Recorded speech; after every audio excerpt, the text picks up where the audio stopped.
Neste vídeo vou facer un exemplo de como depurar un código empregando as ferramentas máis comúns dos depuradores. Imos empregar este proxecto que ten unha clase telegrama que cun método que calcula o costo do telegrama en función de se urxente ou ordinario en función tamén do número de palabras do mesmo. Ben, aquí temos a clase aplicación, no que primeiro facemos unha creación de telegramas, de obxetos telegrama, inserindo directamente os datos, e logo, neste segundo bloque de aquí, xa probamos a aplicación lendo os datos de teclado. Ben, imos comezar con unha depuración básica. Hai que ter en conta que os erros de compilación non se resolven no depurador, hai que resolvelos antes. Este código funciona co depurador, vamos comprobar que fai o que ten que facer. Prememos en debug e debug project. Ben, o que vai a facer o depurador é executarse, pedir os datos e presentar os resultados. Como vemos, executa, pero non o fai correctamente. Estes primeiros sí, pero no que eu meto por teclado non conta ben as palabras do telegrama. Isto pode pasar por dúas razóns, porque estemos lendo incorrectamente o dato ou porque este método de aquí non funcione correctamente. Imos probar unha segunda forma de depurar para probar este método de aquí. Ben, poñemos o cursor, vamos a debug e executamos o depurador ata o cursor. Desta maneira, o depurador executa a aplicación, pide os datos igualmente, pero se detén no punto onde aparecía onde estaba o cursor. Isto danos a posibilidade de avaliar o estado das variables neste punto. Como observades, nesta ventana de aquí aparecen os métodos que están sendo depurados. A isto se lle chama pila stack do depurador. Vale. Vemos o main, que na súa liña 41 chamou o método contar palabras, que se está depurando neste momento. Cando nos temos un método activo, o activo é a que aparece en negrita, na ventana variables podemos ver as variables que teñen o seu ámbito nese método. Como podemos observar, vemos a variable texto que só contén unha palabra. Creo que desto xa deducimos que o erro está na lectura. Se quixeramos ver as variables deste método, dando doble clic, cambiamos o método activo e na ventana de variables aparecerían os métodos, o sea, as variables, que teñen o seu ámbito neste método. Volvemos aquí. Se non aparecese a ventana variables, podemos activar calquera das ventanas do depurador en Windows Debugging. Premendo en calquera delas, pois xa se activan e aparecen neste espazo de aquí. Ben, continuamos. Entón, estamos neste punto de depuración e xa podemos observar que o texto que lle chega por parámetro non é o correcto. O erro está na lectura, pero vamos a cerciorarnos de que o método funciona. Podemos modificar o valor da variable premendo aquí. Podemos poñer a mensaxe inicial, vale? E así probaremos o resto do código. Se o texto é o correcto, continuamos con F7 coa execución e vemos que o método xa me vai a devolver 2, que é o que tiña que devolver. O método funciona. De acordo?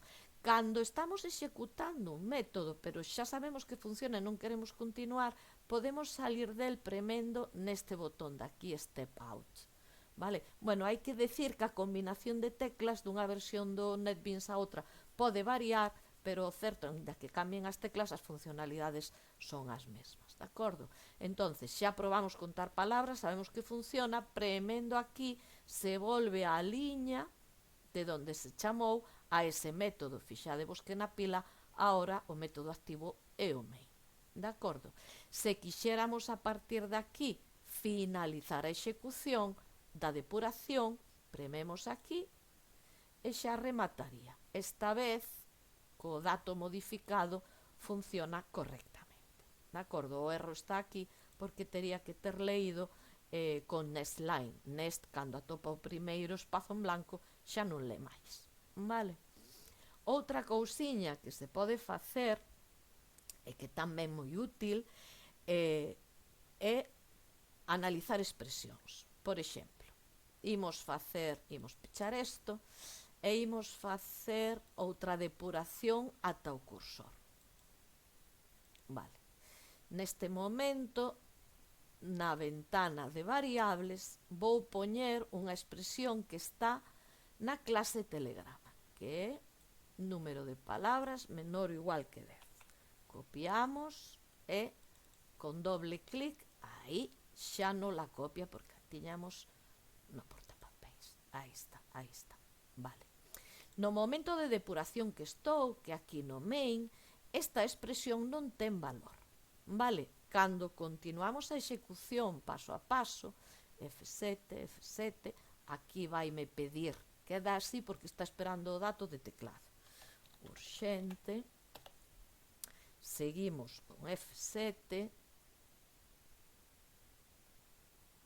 Pide o telegrama. Bo día. Vale. Fixadevos que cando volvo a darlle F7 vai entrar na clase Telegrama, porque se vai executar esta liña. Tacatá. Aí vamos. Aquí xa estamos no telegrama e agora esta expresión xa ten o seu valor. Vale? Esta expresión que aparece aquí en baixo xa ten o valor. De acordo? Tamén podemos facer outra cousa máis que me parece moi interesante e moi útil. Cando estamos executando nos damos conta de que temos algo mal, podemos modificar o código. Por exemplo, aquí, imaginade que me interesa aplicar un coste adicional se temos máis de 5 palabras. Pois modifico e para que se faga efectiva a modificación teño que premer neste botonciño de aquí. Vale. O que vai pasar é que vai a executar e vai me dar a mensaxe de código actualizado. Non todas as modificacións están permitidas.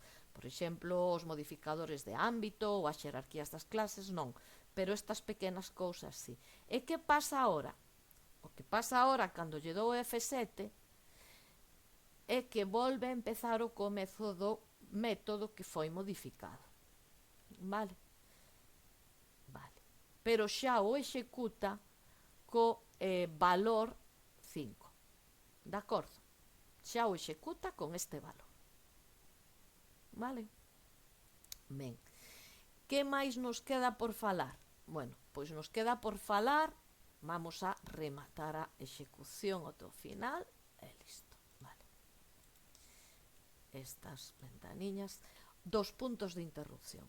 Cando temos claro cales son os puntos críticos do noso código, cales son os puntos que queremos garantizar o seu funcionamento, o mellor de todo é definir puntos de interrupción. Os puntos de interrupción podemos definilos a priori e o que vai facer o depurador é parar en cada un deles para que eu avalíe a situación nese punto de execución. Vale. Ademais, os puntos de interrupción tenen a vantaxa que podemos definilos con condicións. Entonces, vamos a avaliar, vamos a poñer un punto de interrupción para este método de aquí e vamos poñer un punto de interrupción para esta liña de aquí, porque os puntos de interrupción poden ser para liñas ou para métodos. Imos facer o debug project e imos editar os puntos de interrupción. Neste caso non puxen ningunha condición, co cal, cando chegamos, a ver que non me atopo, aquí, cando chegamos a esta liña de aquí, que é que se está a depurar neste momento, por iso ten ese trianguliño, é o que fixo a chamada, a liña onde se fixo a chamada, párase onde teño o punto de interrupción. Correcto. Vamos facer unha pausa e vamos facer unhas modificacións. O que quero, por exemplo, é que no método contar palabras pare cando entra no método. Vale? Podo paralo, entrar ou salir ou entrada e saída. Así verifico o funcionamento do método que antes me interesaba tanto. E no caso dunha liña, podo poñer condicións, por exemplo, que pare cando o número de palabras sexa, vamos poñer un 1, vale? Vale. Entonces reanudamos a execución. Vale. Neste momento estamos en, onde estamos? No running, no main, que o pon aquí. Aí está. Vale, indica o tipo. Urxente. Vale. Escribe o telegrama. Bo día. Vale. E xa vemos que continúa a execución ata chegar a este punto de interrupción, porque eu lle dixera que parara na entrada do método. Vale. As variables aquí están. De acordo? Entonces, podo sair do método, que xa sei que funciona, continuar a execución con F7, continuar a execución aquí, e me para no seguinte punto de interrupción. Por qué? Porque se cumple a condición de que o número de palabras era 1, que era a condición que eu puxera para que parara. Vale? Lembrade que aí estaba a condición. Se tivera posto outra, pois non pararía. De acordo? Como vedes, se temos claro os puntos de control e as condicións nas que eu quero deter a execución para observar os valores das variables, os puntos de ruptura, ou breakpoints, son a mellor opción. E isto é o fundamental da execución dun depurador. Como vedes, son cousas non moi complexas, pero que é importante dominar para atopar rapidamente os erros que poida ter o noso código. Veña, ánimo e adiante.